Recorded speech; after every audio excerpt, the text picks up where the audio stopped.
사랑하는 주님을 찬양합니다.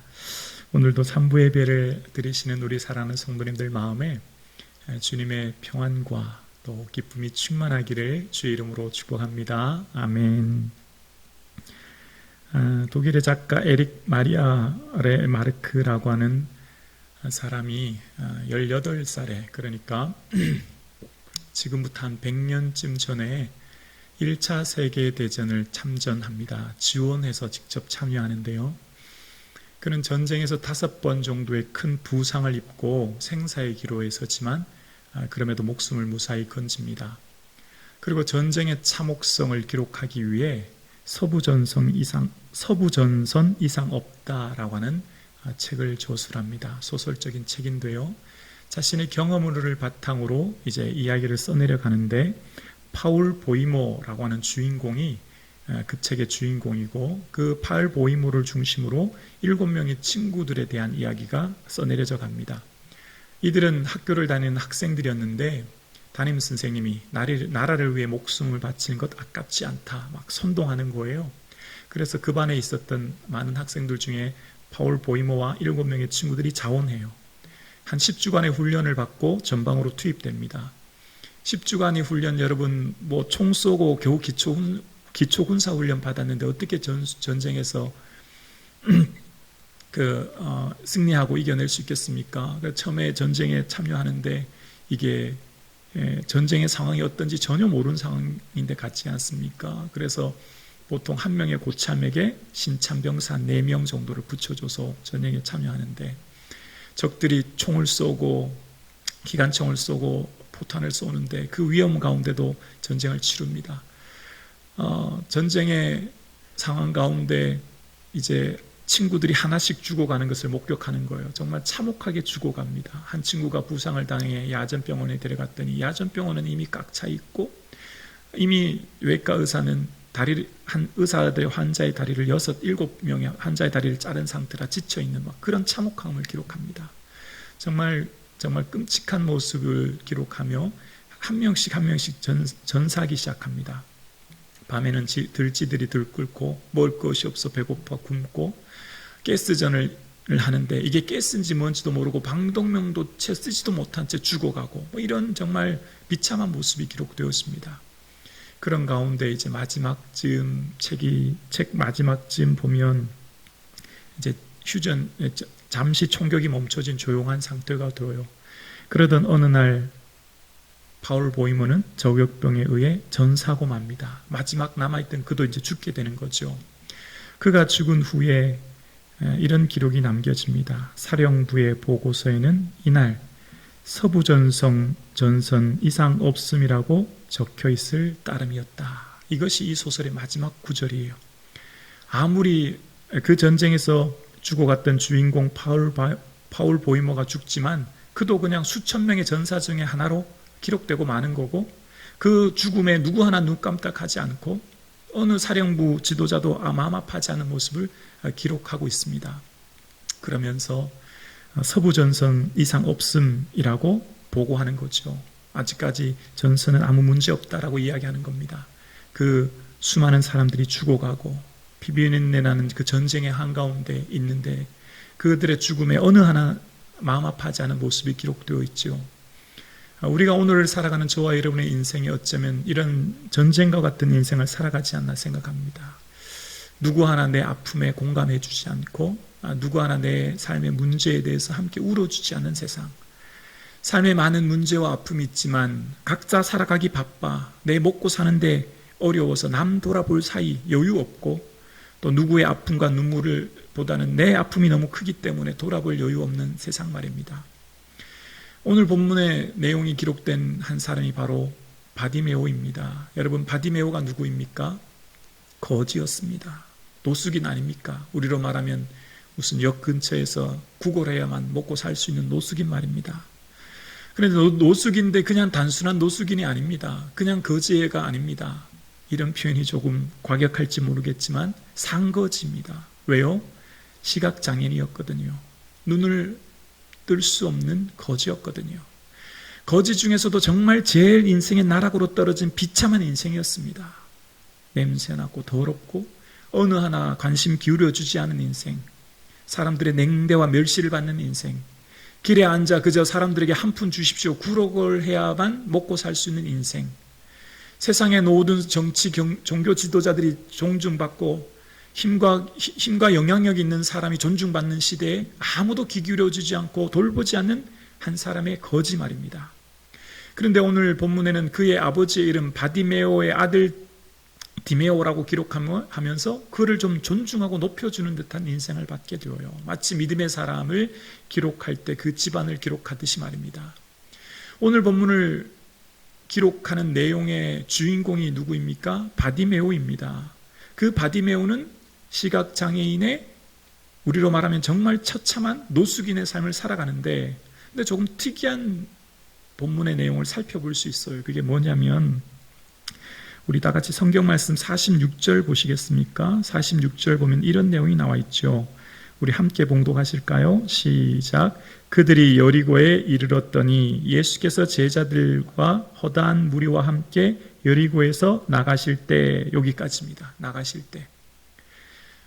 여리고는 팔레스틴에서 가장 오래된 성읍입니다. 오아시스가 풍부하여 이 여리고 성이 가장 오래되었고 아마 사람 사는 숫자도 엄청 많았을 거예요. 정확한 숫자는 알 수 없으나 수백 수천은 되었을 것입니다. 그러니까 이 성에는 엄청나게 많은 사람들이 살고 있는 것이죠. 영향력 있고 힘 있고 권세 있는 사람들이 많이 살고 있었어요.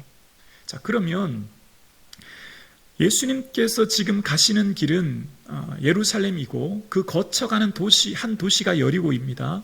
그러면 여리고에서 기록할 만한 사람이 바디메오에 없었겠습니까? 아마 거기서는 정치 지도자, 종교 지도자, 영향력 있는 수많은 사람들이 있었을 거예요. 그러니까 우리의 표현으로, 우리의 관점으로 보면 정말 존중받는 수많은 사람들이 있었다는 거죠. 그러나 예수님의 관심은 없었어요. 예수님은 그들에게 관심이 없었다고요. 기록되어 있지 않습니다. 마가는 의도적으로 여리고에서 무슨 일이 있었는지, 아니 왜 그것을 들렀는지, 또 무슨 일을 하셨는지에 대한 기록이 전혀 나와 있지 않아요. 이르렀더니 나가실 때 두 단어만 기록되어 있습니다.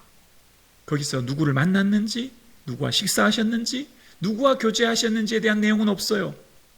우리의 관심은 무엇입니까? 여리고의 그 당시 정치 지도자가 누구인지, 누가 가장 영향력 있는 사람인지 궁금할 텐데 그 기록이 없습니다. 오직 한 사람의 기록만 나와 있죠. 나가실 때 여리고에서 무슨 일을 하신지는 전혀 기록되어 있지 않고 나가실 무렵 한 사람 기록합니다. 누구입니까? 바디메오입니다. 말씀을 묵상하면 하나의 신비함이라고 할까요? 우리가 좀 이해하기 어려운 부분이 있어요. 뭐냐면 예수님은 사랑의 주님 아닙니까? 예수님 우리를 사랑하시잖아요. 그래서 하나님이 세상을 이처럼 사랑하셨다고 하셨잖아요. 온 인류 78억을 다 사랑하셨잖아요. 그래서 우리를 위해 십자가에 피 흘려 죽으셨잖아요. 그럼 우리를 다 사랑하시는 주님이 우리에게 모든 치유와 회복과 능력과 권능과 응답을 이루어 주셔야 되지 않겠습니까? 무슨 말이냐면, 자, 보세요. 여리고에 시각장애인이 바디메오 한 사람이었겠습니까? 아니라고 생각합니다. 더 많은 시각장애인이 있었을 거예요. 아니, 안진뱅이, 중풍병자, 나병 환자, 수많은 병자가 있었을 거예요. 그러면 사랑의 예수님 아닙니까? 사랑의 예수님이면 여리고에 들어가시자마자 이 집에 있는 어느 누구 나병도 나아라, 이 집에 있는 중풍병도 나아라, 저기 앉아있는 안진뱅이도 낫고 고침받아라, 그래야 되는 것 아니겠습니까? 왜냐하면 예수님이 사랑의 주님이시니까. 고통받고 있는 거 다 알고 계신데. 근데 그런 기록이 없습니다. 그런 내용이 전혀 없어요. 생각해 보세요. 이러고도 예수님 사랑의 주님이십니까? 우리의 머리로는 좀 이해할 수 없어요. 우리의 생각으로는 왜 예수님이 그랬는지에 대해서 도저히 좀 이해가 되지 않아요. 납득이 되지 않아요. 어쩌면 신비라고밖에 할 수 없는 부분이죠. 그런데 여리고에 수많은 사람들이 있고 그것에 수많은 환자와 어려움이 있는 것을 마치 외면하시는 듯한 예수님이 그곳을 나가실 즈음 한 사람, 앉아서 구걸하는 한 사람을 집중하시고 그를 향한 기록이 오늘 본문에 기록되어 있습니다. 장황하게 기록되어 있어요. 많은 내용 그에 대해서 이야기하고 있습니다. 왜 그럴까요?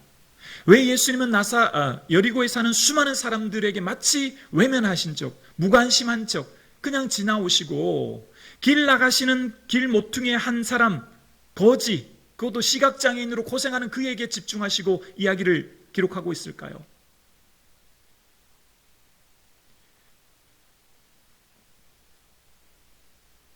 예수님은 모든 사람을 초대하십니다. 구원으로 초대하시죠. 누구든지 예수 믿으면 구원 얻습니다. 마음으로 믿어 의에 이르고 입으로 시인하여 구원 얻습니다. 그런데 저절로 구원 얻는 건 아니에요. 가만히 있는다고 구원받지 않아요.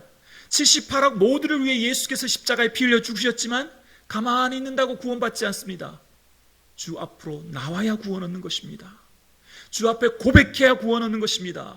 나의 죄를 고백하면 나는 예수 그리스도를 믿겠다고 고백하는 자에게 구원의 은혜가 임하는 줄로 믿습니다. 이것이 바로 주의 은혜의 초대인 거예요. 그 초대의 은혜에 응하는 자가 구원을 얻는 것이죠.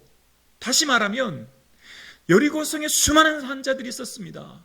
그들이 예수님이 오신다는 소식 못 들었을까요? 들었을 거예요. 왜냐하면 시각장애인인 나사로도 예수님에 대한 소식을 들었기 때문에. 또한 허다한 무리가 예수님을 따랐다 하는 표현 속에 이미 많은 사람들이 예수님이 어떤 분인지에 대한 소식을 들었고, 예수님은 환자를 고치실 뿐만 아니라 이 땅에 메시아로 왔다는 것을 수많은 사람들이 들었을 거예요. 듣는 것으로 끝나면 안 되는 거예요. 모든 사람이 들었어요. 여리고의 소형에 사는 수많은 사람들이 들었지요. 그러나 딱 한 사람만 반응한 것입니다. 믿음은 선택인 거죠. 여리고에 있는 수많은 사람들이 그 말을 들었지만 아무도 예수님 찾지 않았어요. 구하지 않았어요. 부르지 않았어요. 누구만요? 바디메오만. 바디메오만 주께 나와 주께 도움을 구한 것입니다.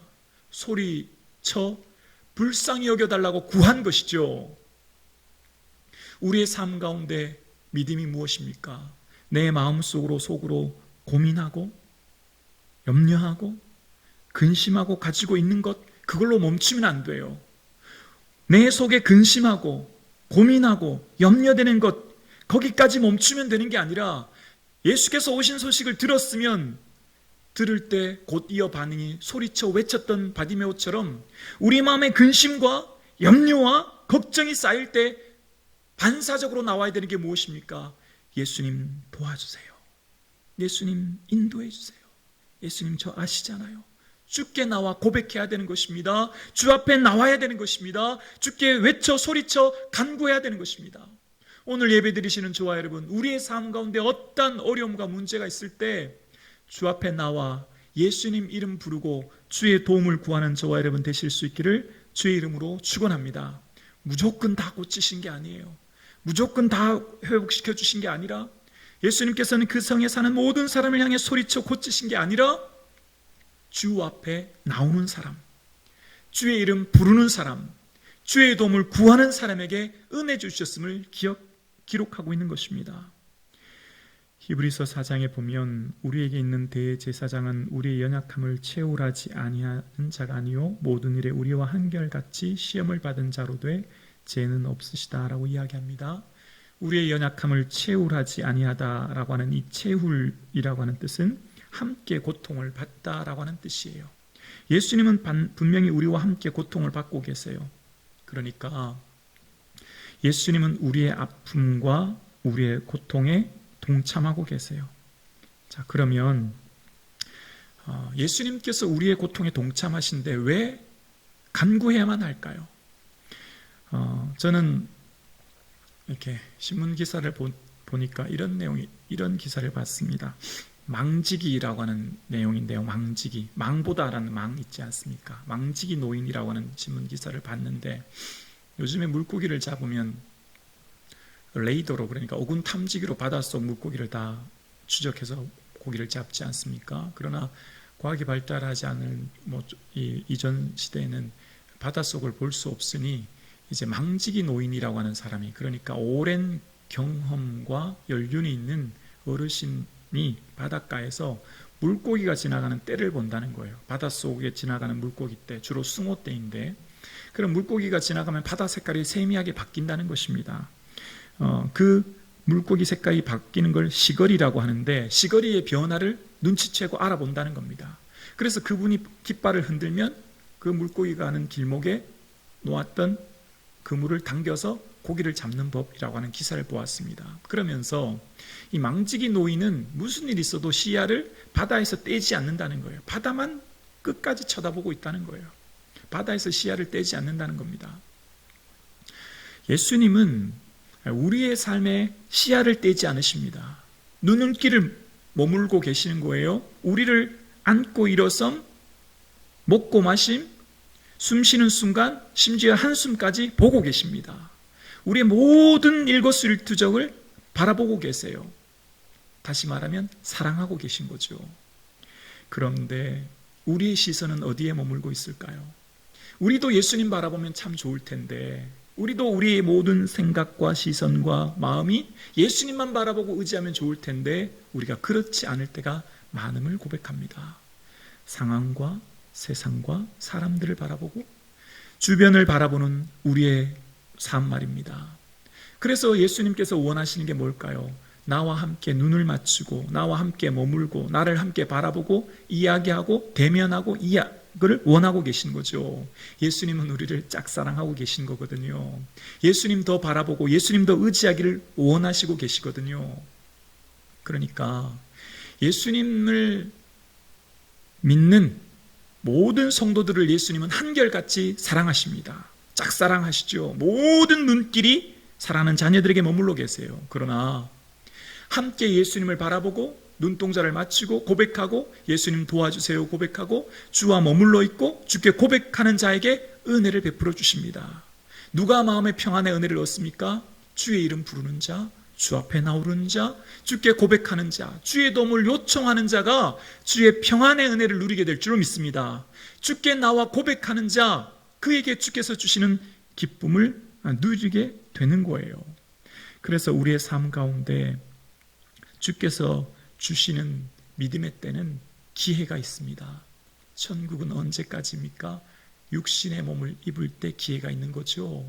천국은 이 땅에서의 삶에 기회가 있는 것처럼 우리의 믿음의 삶에도 기회가 있는 것입니다. 주의 이름 부르고 주와 동행하고 주를 찾을 기회 말입니다. 여리고를 나가실 때라고 하는 것은 무엇입니까? 예수님께서 이제 여리고를 벗어나신다는 거예요. 그러면 시각장애인은 기회가 사라집니다. 시각장애인은 더 이상 예수님 만나지 못하면 고침받을 기회가 사라지는 거죠. 그러니까 그 기회를 어떻게 붙잡는 것입니다. 예수님 붙잡는 것이죠. 그래서 그가 할 수 있는 유일한 길이 무엇입니까? 소리치는 거예요. 볼 수 없으니. 만약 본다면 예수님 달려갔겠죠. 인파 속으로 몰려갔겠죠. 삐집고라고도 예수님 바지를 붙잡았겠죠. 갈 수 없으니, 볼 수 없으니, 가까이 갈 수 없으니 할 수 있는 유일한 방법은 딱 한 가지밖에 없습니다. 뭡니까? 소리치는 것입니다. 우리의 인생을 살아갈 때 어쩌면 우리의 삶에 내가 할 수 있는 것이 아무것도 없는 무기력한 상황 가운데 놓일 때가 있죠. 내가 할 수 있는 것이 아무것도 없는 것 같은 인생의 상황에 놓일 때 오히려 그것이 은혜가 되어 주를 부르고 주께 나아갈 때 우리에게 은혜 주실 줄로 믿습니다. 기도밖에 할 수 없다면 그것이 은혜인 줄로 믿습니다. 저는 이것이 은혜가 됩니다. 기도밖에 할 수 없을 때, 주 앞에 나와 주의 이름 부를 때 주께서 우리의 기도를 외면치 않으시고 은혜 내려주시는 좋으신 하나님이신 줄로 믿습니다. 시각장애인은 예수님을 만난 적도 또 직접 주의 음성을 들은 적도 없지 않습니까? 딱 한 가지만 있었죠. 사람들을 통해 예수님이 어떻다라고 하는 소식만 들었어요. 어쩌면 우리의 삶의 자리도 비슷하지 않을까요? 우리는 예수님을 직접 얼굴과 얼굴을 대면하여 본 적이 없고 예수님을 만난 적이 없고 예수님에 대해서 직접적인 만남은 없지만 우리는 말씀을 통해 주의 음성을 듣고 말씀을 통해 주께서 하시는 음성을 듣습니다. 어쩌면 시각장애인과 우리의 삶의 자리가 동일한 것 같아요. 또 시각장애인과 우리의 자리가 이 바디메오와 우리의 자리가 동일한 또 다른 자리 하나를 발견합니다. 두 번째는 시각장애인 바디메오가 주의 이름 부를 때 단번에 주께서 고쳐주셨습니까? 단번에 달려오셨습니까? 아닌 것을 보게 됩니다. 방해물이 생깁니다. 그의 마음을 낙심하게 하는 일들이 생기는 거예요. 많은 사람들이 그를 꾸짖습니다. 꾸짖다는 것은 위협하며 하다는 뜻인데 사람들이 성난 태도로 그를 몰아세우는 거예요. 많은 사람들, 한두 명이 아니라 수많은 사람들이 그가 더 이상 소리치지 못하도록 제압하려 하는 것입니다. 바디메오가 예수님께 나아가는데 단번에 예수님이라고 소리쳤을 때 그의 기도가 응답되었습니까? 아닙니다. 어쩌면 우리의 삶의 자리도 그렇지 않습니까? 우리가 주님이라고 부를 때, 우리가 예수님이라고 소리칠 때 간구하면 즉시 응답해 주시면 얼마나 좋을까요?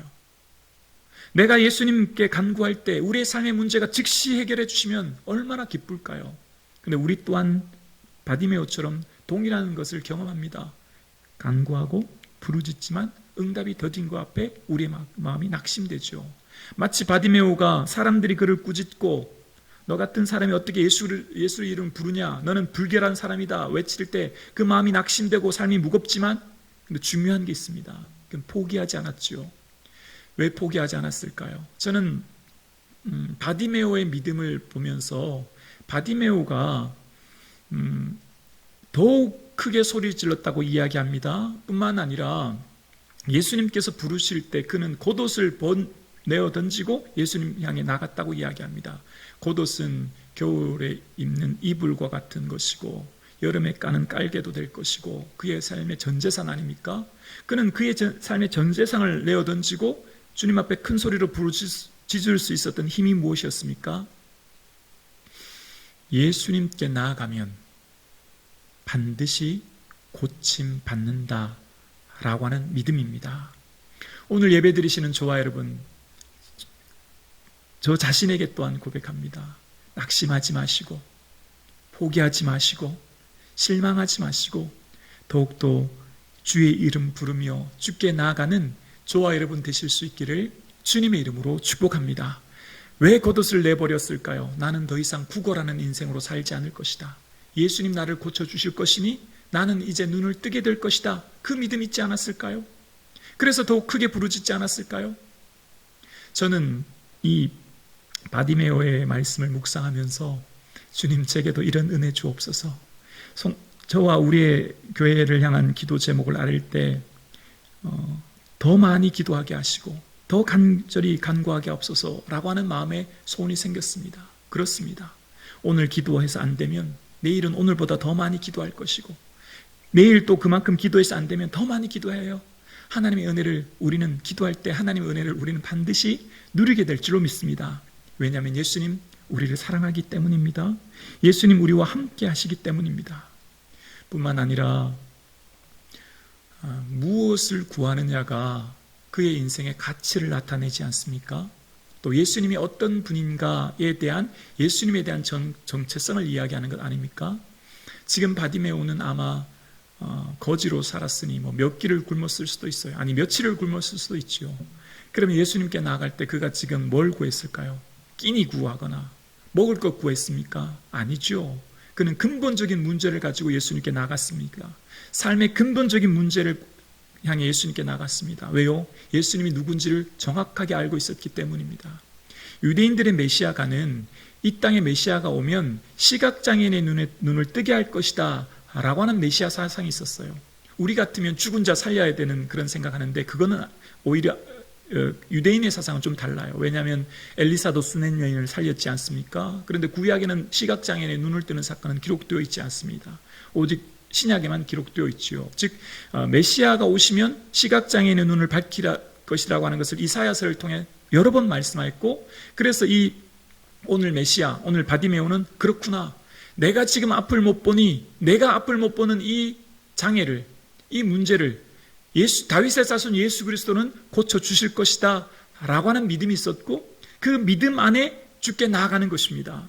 여러분, 우리의 삶에 예수님이 어떤 분이냐에 대해서 암과 그 깊이에 따라 우리가 기도할 수 있는 것이죠. 우리의 삶 가운데 오늘 저와 여러분 기도하는 기도 제목이 예수님도 사랑하고 예수님도 의지하고 예수님도 소망하는 저와 여러분의 삶 될 수 있기를 주님의 이름으로 축복합니다.